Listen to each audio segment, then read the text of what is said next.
Hello and welcome back to Blame the Dice Wargaming. My name's Tim and today we're going to be looking at some Star Wars Legion. Going to be doing the unboxing video today for the Crashed Escape Pod. Now if any of you play any kind of narrative play previously with the Crash ATST before, you'll be used to it coming with additional cards. However, this one also comes with R2D2 and C3P0, so if anyone's looking to finalise their crew from the Millennium Falcon, or just get everybody together from the original trilogy, this is how you're going to do it. And also, it's on the newer, higher quality plastic. So we'll take a look at that now, and we'll go from there. See you in just a second. Okay, and this is it. Once again, FFG making the products look nice and pretty in how they arrive. This is what we're going to get. We're going to get the Crash Escape Pod and 2 droids and a whole lot of cardboard. Right, so let's get into this one nice and quick. Let's see what it looks like. I think that's the lot. It is. Okay, so standard fare. Good detailed instructions. Thank you, FFG. Always very much appreciated. Lots of detail in this one, so I think you can see that we're going to be able to paint this one in parts, paint this one complete, and also the Crash Escape Pod is going to be hollow, so I am seeing conversions coming, but that's just my take on things. And as always, new rules explained on the back, so if there's anything included that we weren't familiar with previously, then it's all kind of made nice and clear in there. Anyway, let's get on with it. So, cardboard, I won't kind of bore you too much with that. What I will do though is I'm going to get straight into, I'll just move these things out of the way, and get straight into the cards. Because what I want to kind of be able to do on this one is I don't want to kind of show you a load of plastic in its sprues, because where's the fun in that? I mean, I ain't going to show you it, but I mean, great, you can see some thruster pods there, which, there we go, struggling to get into focus, but found the way. You can see what the escape pod looks like. So this really has captured the one which escaped from the Tantive 4 or 5, whatever it is, from A New Hope. But anything else, we can put it together and let you have a look at it. Now, there's a couple of things with this that I think are really worth kind of pointing out. So these are the mission cards. So you've got a kind of variety of different specific to this kind of expansion unit. So they're not going to be legal for kind of tournaments. However, they will be perfectly viable for kind of friendly games and kind of narrative play, if that's what you're into. So let me put this back there and put it out of the way. So what I will draw your attention to first of all is we have got C3PO and we've got R2D2, but we've also got C3PO and R2D2. Now, the only reason I want to point this out is because if you didn't know, they are for the Rebellion and also for the Republic. So they're identical, these cards, so I'm not going to show you both. There's no point. But essentially, you've got R2D2, who's the primary kind of character here, and we've got C3PO, who's going to be his counterpart, and we'll explore what that means in just a while. But if we start off by having a look at these guys, you've got R2D2.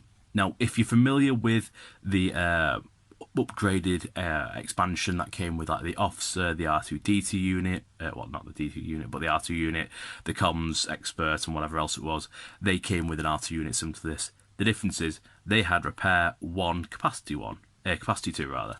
Now, the differences between those and this is R2D2 can, as a free action, because that's what the arrow means there, do a repair 2 wounds or take 2 irons off or what have you from a appropriate unit, so something like you know, heavy armor or walkers or what have you, and can take two health off them and take them back off, and he can do this 2 times, so that's 4 in total.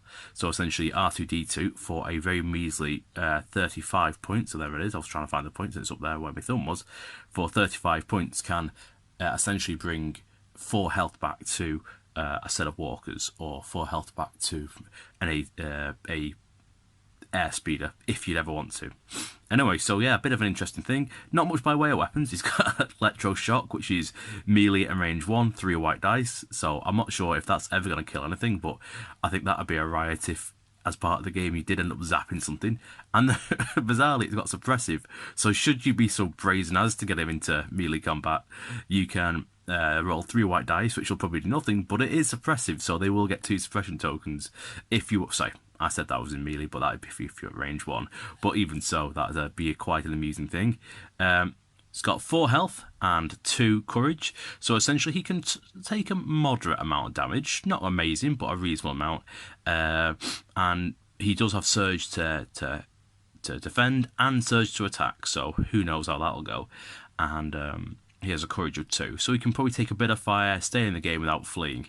Now, the most interesting thing about this guy is this secret mission. So I'll read this to you. So once per game, if you're within the enemy deployment zone, place 1 victory token on you, so on this card. At the end of the game, if you have a victory token, gain that token.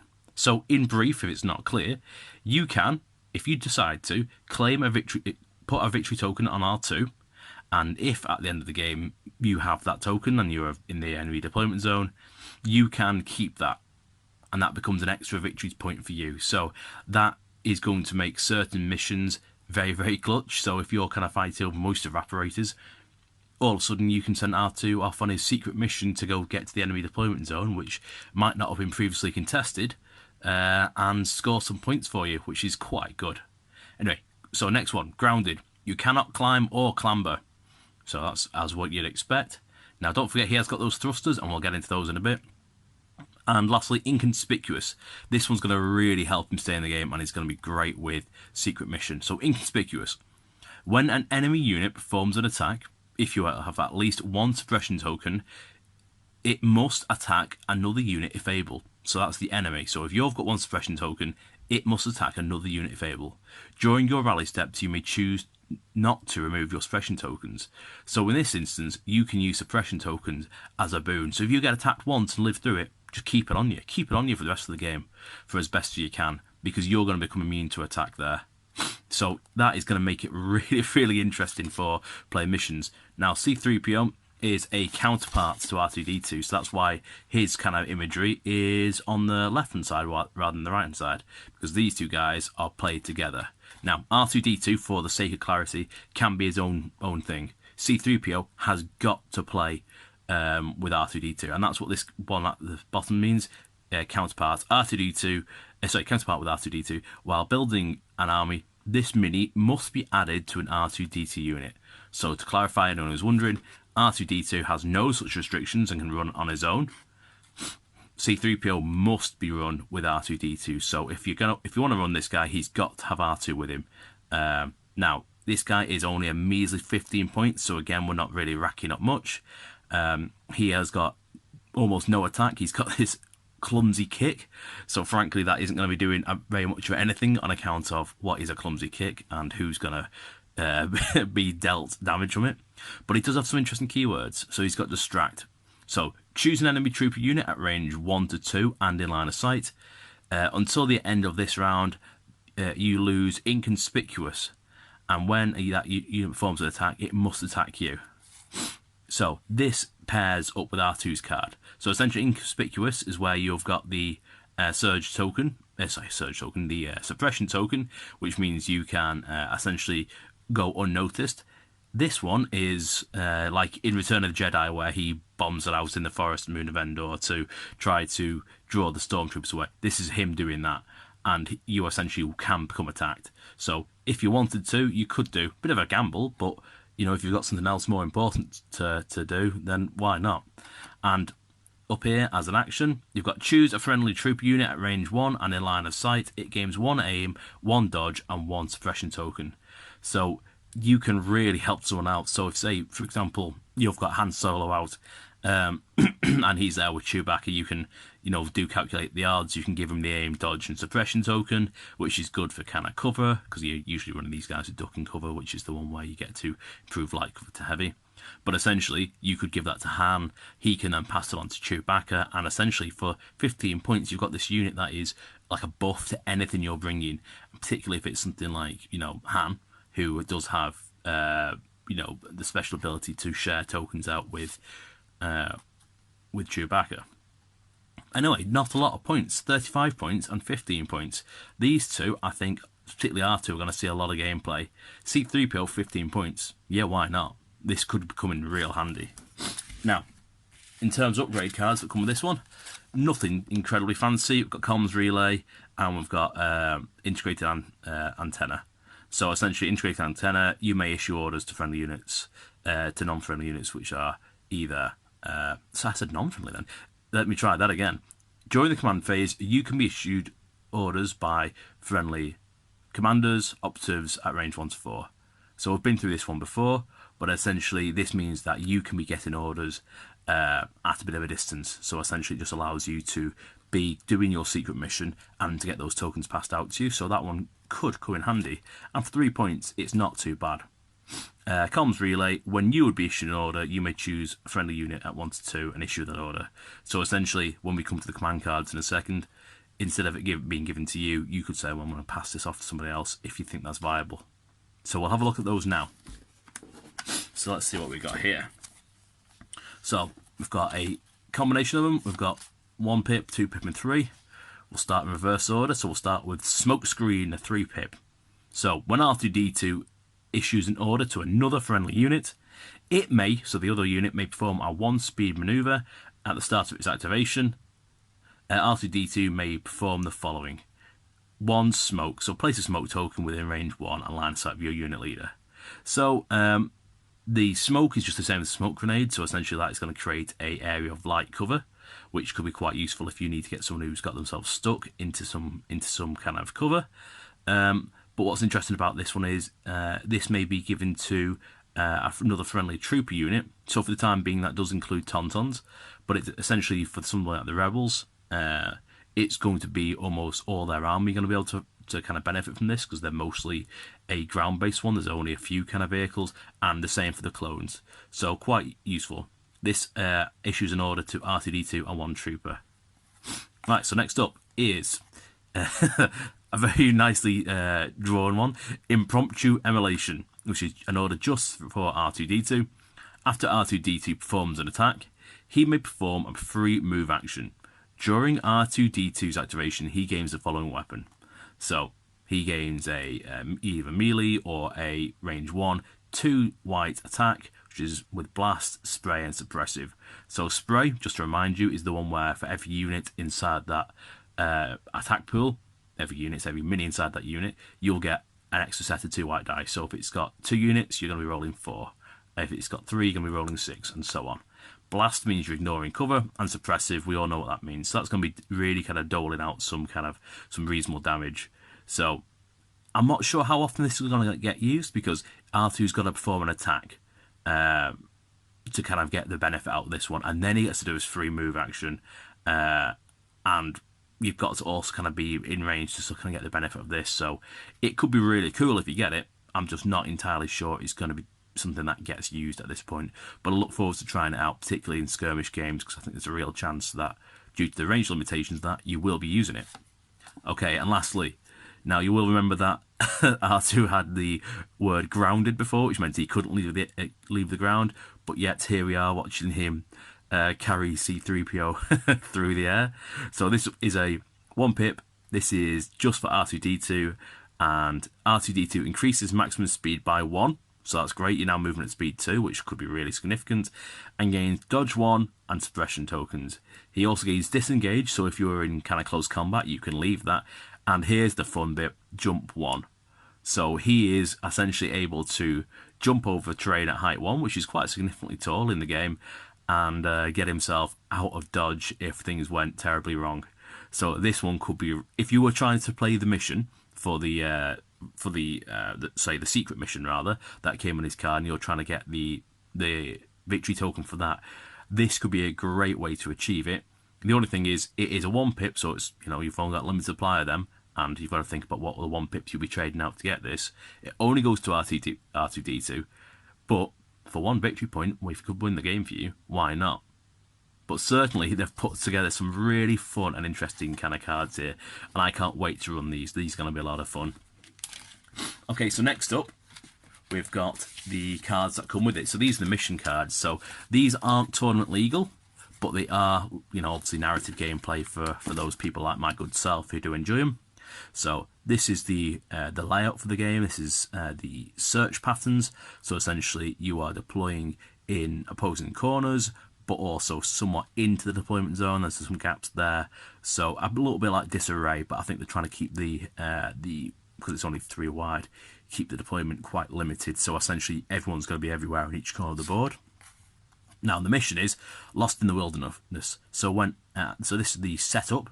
So at the start of the place terrain steps, the blue player places the crashed escape pod terrain in the centre of the battlefield. So all that essentially means is you are going to be whatever you've got, you're going to be adding that in as an additional one, and this is what you'll be looking for. So randomize 6 face down tokens, starting with the blue player. Place alternative tokens facing down the battlefield without revealing their face upside until 6 order tokens have been placed. Each token must be placed beyond range 2 of the player's deployment zone and beyond range 1 of the crashed escape pod, and beyond range 2 of any other condition tokens. So there's going to be a really broad spread. And bear in mind what we said here. So that means the escape pod's going to be there, and these tokens are essentially going to be in kind of narrow patches across here, but excluding this bit. So there's going to be some kind of pretty messy engagements. All troopers gain search, which is secretly look at and claim a condition token that is in base contact with your unit leader. Each trooper unit with a unit leader base contact with a crashed escape pod gains investigate, which is secretly look at any token. So that's essentially similar to search, but you get to just look at them without being in base contact. So at the end of the game, each player gains 1 victory token for each 1 or 2 pip tokens that they claim by unit they control. So essentially you're going to go around, get into these tokens, looking at them to see if they've got your missing droids, essentially. So it's going to really add the whole, these are the droids you're looking for. And with the tokens that you get, there's only a few of them which will have the 1 to 2. So essentially you're going to be rushing out into the battlefield, randomly looking at these tokens to see if you can get anything, unless you get to the crashed escape pod in the middle where you can do investigate, which is you get to have a look at them so you can maybe try to be a bit more tactical about where you're going to send your units off to. But yeah, it's going to be a really interesting one. So I look forward to playing that. And next up, we've got the second part of this one, which is a crash landing one. So the setup is very different. So you've got trajectory calculations. So we've got a very long across the top deployment zone there. So essentially someone's got like a battle lines deployment, and the blue player has a much more sporadic and broken up one. So they might lose some ability to be tactical because they might not be able to get behind buildings. Now, one thing to notice here that at the start of the deployment zone, the blue player secretly looks at each condition token. We'll come back to that in a second. And for all of their non-support units controlled by the red player gains Scout 1. So things like your Dewbacks or your speeder bikes are going to be able to do a speed 1 maneuver. So you're going to find that you are really kind of up against a well-advanced red player.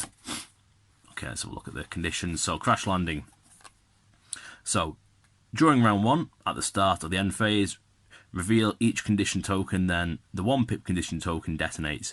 Before removing the 1 pip token, the blue player places the crash escape pod terrain piece in the central location of the condition token, and then displaces each mini under the terrain, even if they cannot normally be displaced. Remove any condition tokens, then the red player places 2 objective tokens to base contact with the opposing side.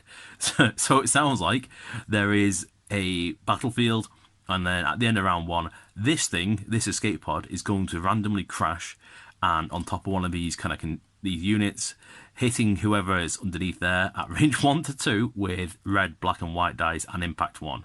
So probably going to really mess some things up. So a really fun kind of way to do the game.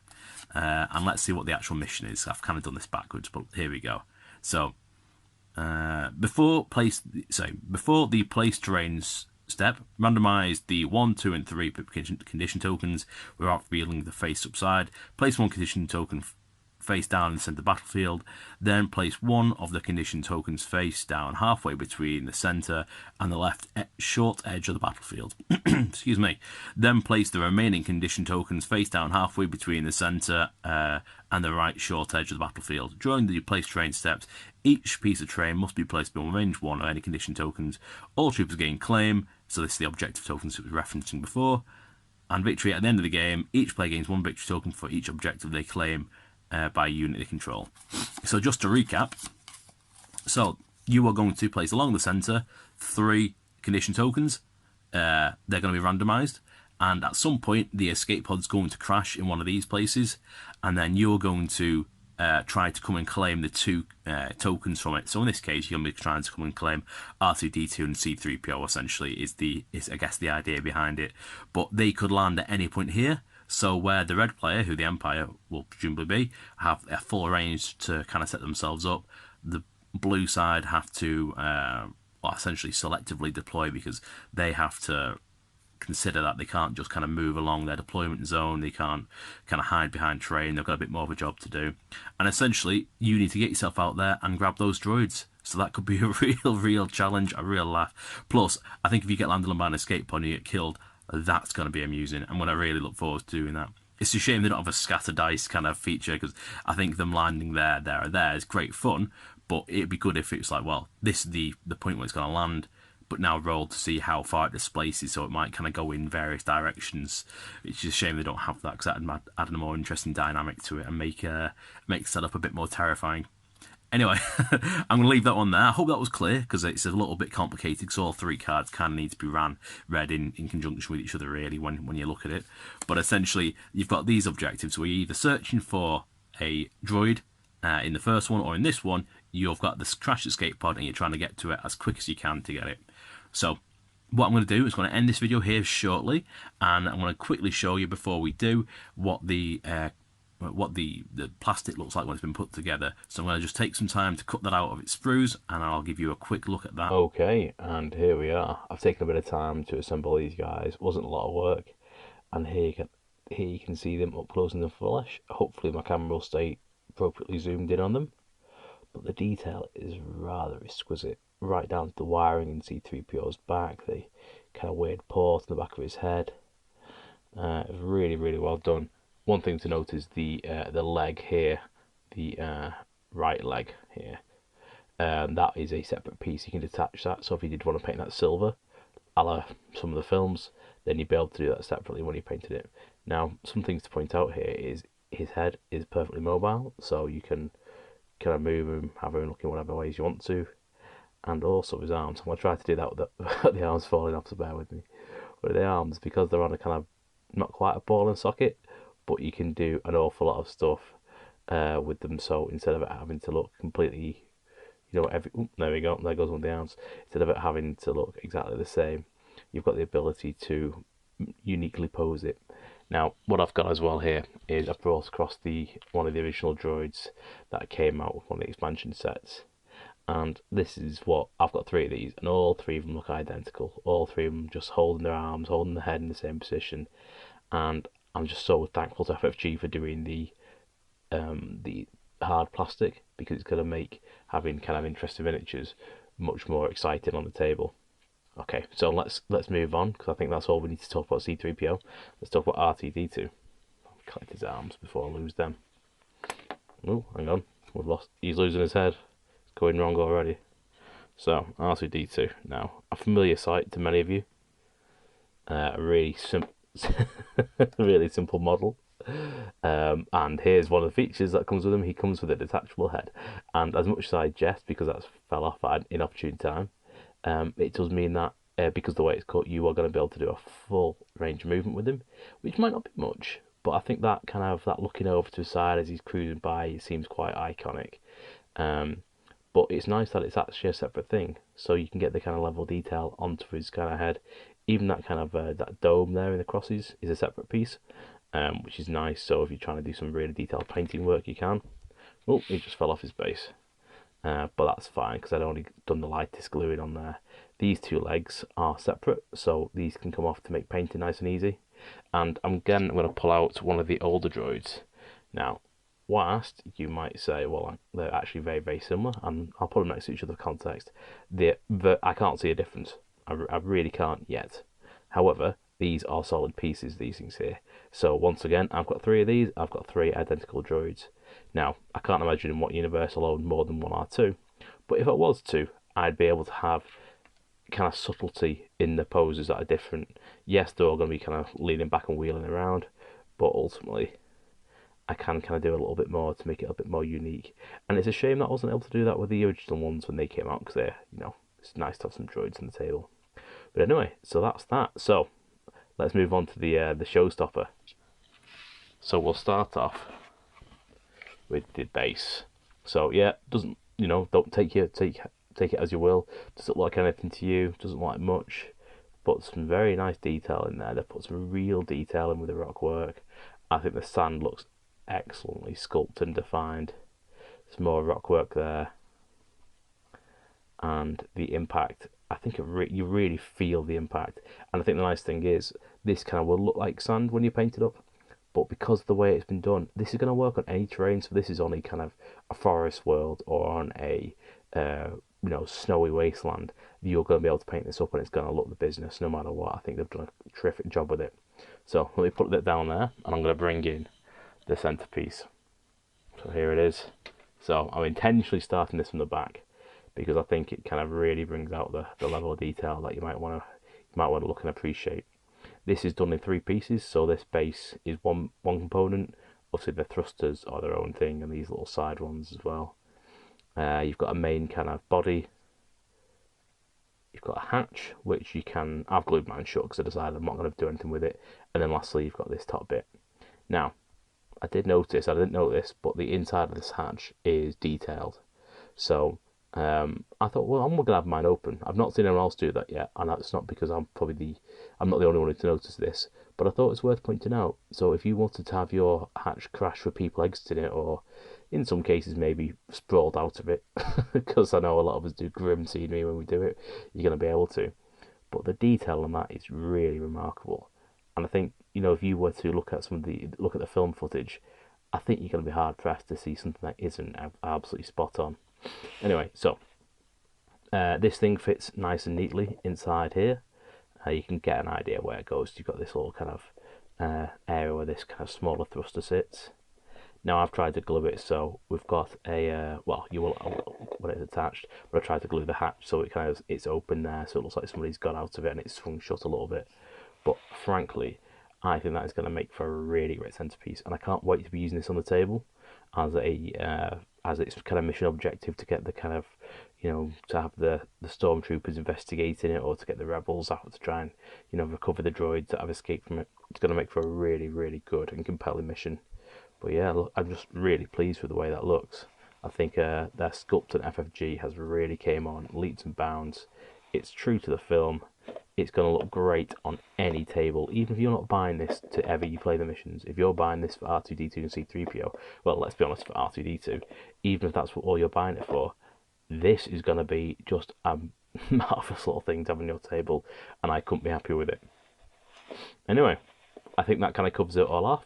So thank you very much for watching. I'm going to keep on doing my unboxing videos so you can see what's coming inside some of the new stuff. Make sure you like and subscribe, and go and check out directly the Blame the Dice Wargaming group in Warrington. They do some excellent videos, not just Legion, though that's my forte. They're doing 40k, Blood Bowl, I don't know, all the kind of, it seems to do all the formats, FFG and otherwise. So go and check that out. Right, thanks very much for watching, guys, and see you soon. Bye for now.